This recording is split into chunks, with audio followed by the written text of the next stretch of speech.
Good morning, children. Today we are going to start the first chapter of geography. Till now we have studied the history and the political factors. Today we will start the first chapter of geography, that is distributional maps. Children, from 4th or 5th standard we have started studying maps. What are maps? Maps are the important tool of geography which is used to locate the place. Yes, map is used to locate the place in a map. It may be the regional map, it may be the state map, it may be the country. Now children, today we are going to study the chapter distributional map. First chapter. Now what is distributional map? Distributional map are the maps in which the distribution of temperature, distribution of rainfall, distribution of population can be shown on the places that are distributional. Now children, we are going to study about the thematic maps in this. Any map with any special theme, that is called as thematic maps. Means if we are going to show rainfall of any region, that will be the theme. Rainfall will be the region of that map, that's why that will be thematic. Whatever theme of a map will be there, that will be a thematic. Now today we are going to study this distributional map. These distributional maps are divided into 3 categories. First one is the dot method, second is the choropleth method, and third is the isopleth method. Now first we will study about the dot method. As from the name only you will understand that dots are placed in the map. Dots are used to show whatever the statistical data is gathered through counting, that is shown on this map. Now how we'll first decide the dots? First of all, we have to decide or determine the lowest and the highest value of the dot. That is the maximum and the minimum value. Maximum and the minimum value of the dot. The smallest dot will be of the minimum value. Now if we see on page number 2, it is the Amravati district map, that is the distribution of population. Now if see, the lowest value is the first dot, that is of 50,000, and the highest value or the maximum value is 5 lakhs. Means wherever this dot is shown, that region has the population of 5 lakhs. Or if wherever this dot is shown, there will be 50,000. Then again, not only these, little bit the dots will increase. So this will be of 2 lakhs. Then little bit more than that can be of 4 lakhs. Whatever according to the information. This little bit smaller will be of 1 lakh.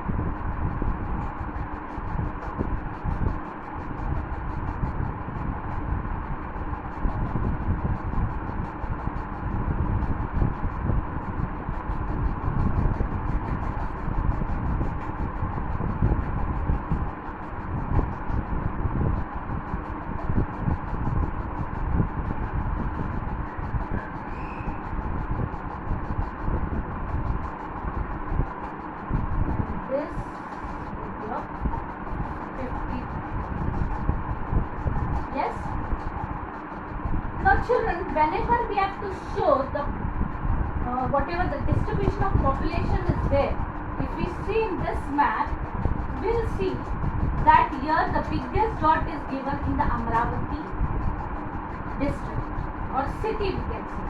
So here the population will be of 5 5 lakh.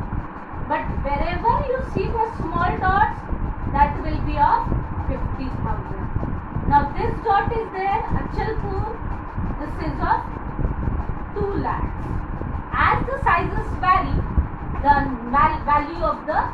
value will also vary. So according to this, dot method is maps are shown. Now we will move on to the choropleth method. Now in this choropleth method, if you have seen any map, tens of shades are used. Tens of shades are used. If we see choropleth method, the distribution of whatever the population is there or the temperature rainfall is there, it will be shown by tints of shade. Means that if we use pink color shade, the darkest shade of pink will be the maximum and the lightest shade of pink will be the minimum. As the number increases, value increases, the shade becomes darker. The shade becomes darker. So, first of all, the maximum value is decided and the minimum value is decided, and the shades are given or tints are given of the color. Now, if we see on the page number 2, choropleth map, here the Amravati district population is shown. Now, if we see, they have given the lightest shade of pink is more than 100. Little bit darker, 101 to 200. Population per square kilometer. Then, if we see again the shade becomes darker, that is 300 and 201 to 300. Then little bit darker, 301 to 400.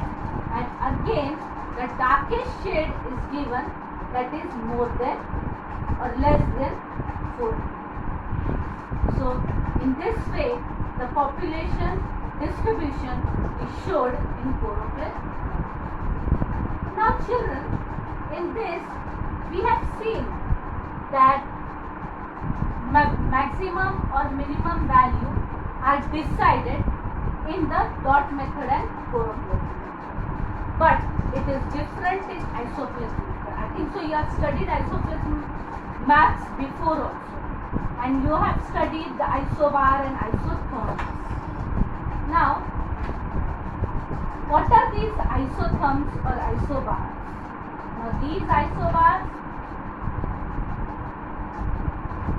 Now, these maps, especially isopleth maps, are shown to show the altitude, to show the temperature, and to show the rainfall in the maps.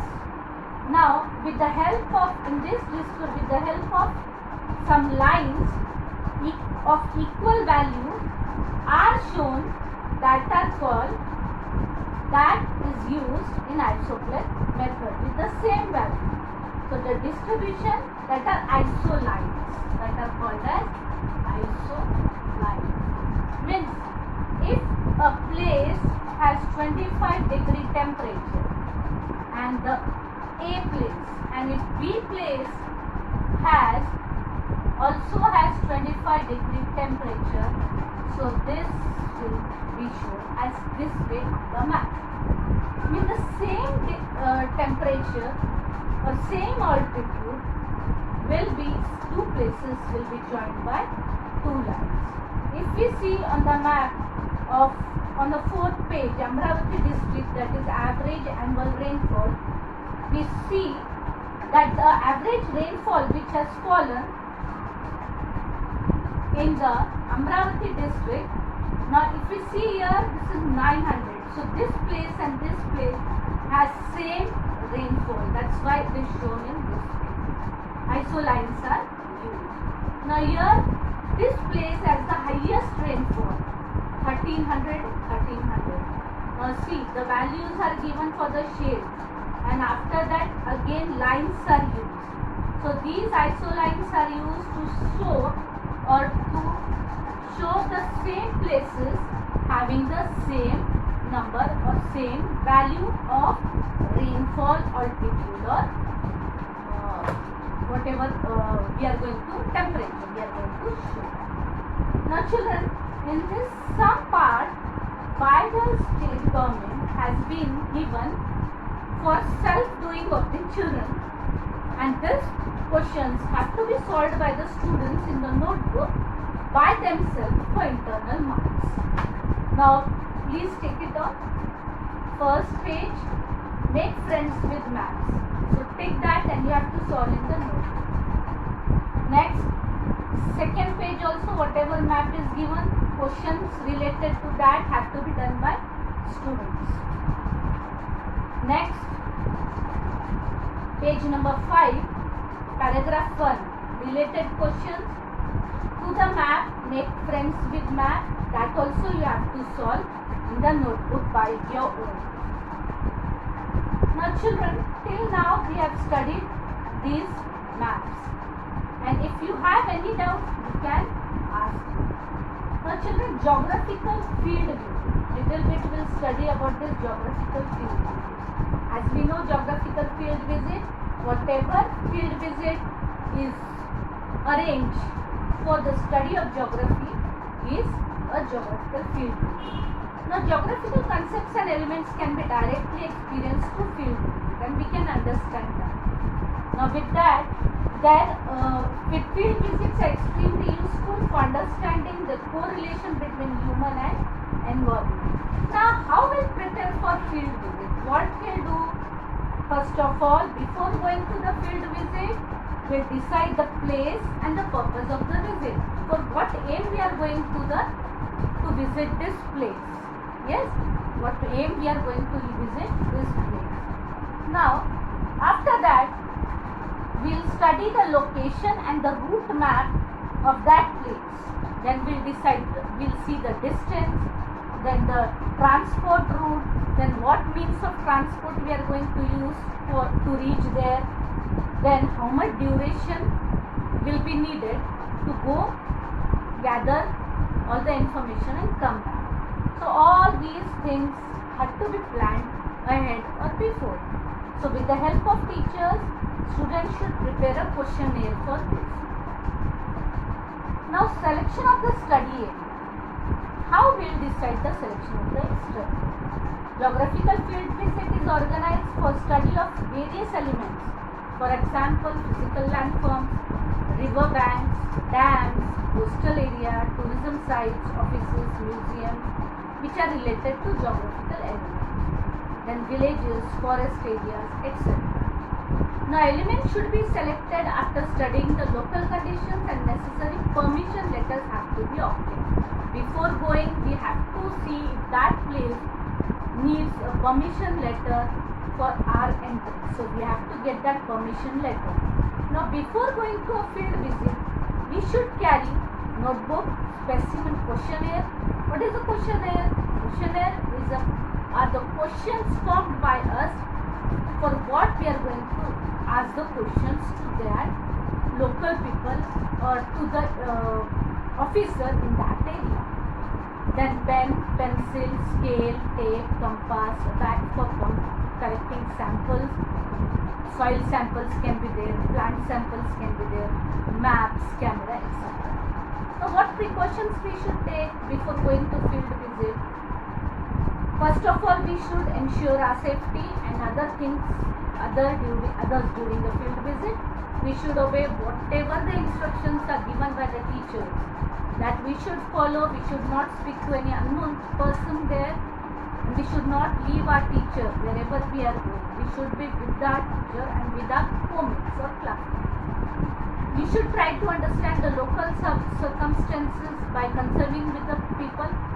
Conversing by the people means speaking to the people, local people, asking them about the whatever questions you have about that environment. You should also ensure that you should not harm the environment. Children, as we are seeing, lot of people go to try to visit some places, monuments, temples, and they try to destroy these monuments or temples by carving names or writing names or doing anything. So this is harming the monuments, and these monuments are very important for us, for the future generation also. So you should always not harm the environment. Then you should always keep a first aid box with you for emergency circumstances. Now last point is the report writing. After visiting or after doing the field visit, we should write a field report.